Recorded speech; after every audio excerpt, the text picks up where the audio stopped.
So friends, તમે આ રીતના લિક્વિડના જે કેન હોય છે તેને ભંગારમાં આપી દો છો તો ભંગારમાં આપતા પહેલાં આ વિડીયો એકવાર જરૂર જોઈ લેજો.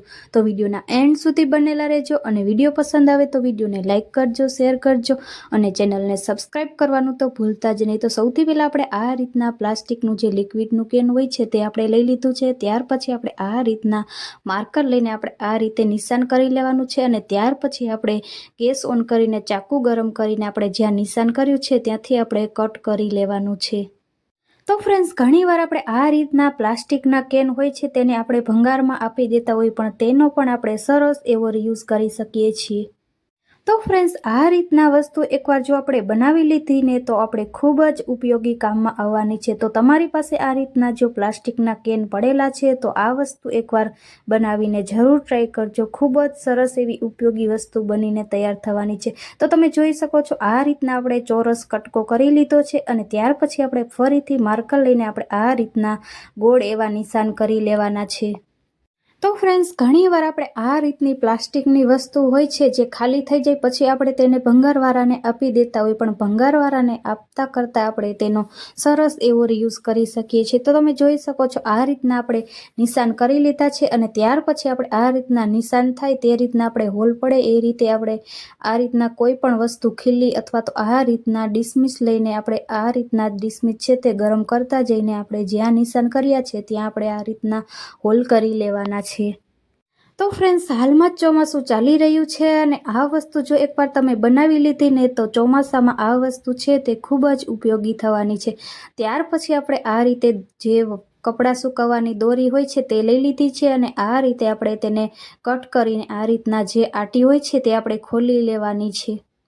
તો ફ્રેન્ડ્સ, જો તમારી પાસે આ રીતના પ્લાસ્ટિકના લિક્વિડના કેન ન હોય તો તમે જે પ્લાસ્ટિકના ડબ્બાનું ઢાંકણ હોય છે તેમાંથી પણ આ વસ્તુ છે તે બનાવીને તૈયાર કરી શકો છો. તો તમે જોઈ શકો છો આ રીતના આપણે દોરીના આટા છે તે ખોલી લીધા છે અને ત્યાર પછી આપણે ફરીથી આ રીતના દોરીનો કટ કરી લેવાનો છે અને તેમાં પણ આ રીતના જે આટા હોય છે તે આપણે આ રીતે ખોલી લેવાના છે.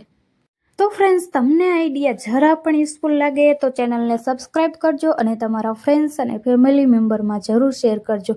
તો તમે જોઈ શકો છો આ રીતના આપણે વારાફરતી આ રીતના દોરી કટ કરીને આ રીતે આટા છે તે ખોલી લેવાના છે. આપણે જેટલા કાણા કર્યા છે તેટલી જ આપણે દોરી તૈયાર કરવાની છે. ત્યાર પછી આપણે આ રીતના જે હોલવાળા ચીપિયા હોય છે તે લઈ લેવાના છે અને તેમાં આ રીતના વારાફરતી આપણે ગાંઠ લગાવતું જવાનું છે. ફ્રેન્ડ્સ, ઘણીવાર આપણે આ રીતની નાની નાની વસ્તુને ધ્યાનમાં નથી રાખતા અને આવી વસ્તુ હોય છે તે આપણે ભંગારમાં દેતા હોય છે, પણ આપણે આ રીતે વેસ્ટમાંથી બેસ્ટ વસ્તુ બનાવીને તૈયાર કરી શકીએ છીએ. તો તમે જોઈ શકો છો આ રીતના આપણે વારાફરતી ચીપિયાના જે હોલ હોય છે તેમાં આપણે આ રીતના ગાંઠ લગાવતું જવાનું છે. બધા જ ચીપિયામાં આપણે આ રીતના કરી લેવાના છે.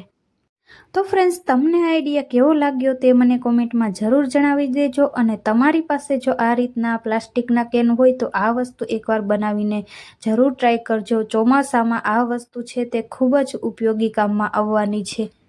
તો ફ્રેન્ડ્સ, તમે જોઈ શકો છો આ રીતના આપણે બધા જ ચીપિયામાં આ રીતના ગાંઠ છે તે લગાવીને તૈયાર કરી લીધી છે. ત્યાર પછી જે આપણે પ્લાસ્ટિકના કેનમાંથી આ રીતના ચોરસ ટુકડો કર્યો હતો તેમાં આપણે આ રીતના નીચેની સાઈડથી આપણે આ રીતે જે આપણે દોરી તૈયાર કરી છે તે આપણે આ રીતના તેને ગળકાવતા જઈને આપણે બધી જ દોરી છે તે આ રીતે કરી લેવાની છે.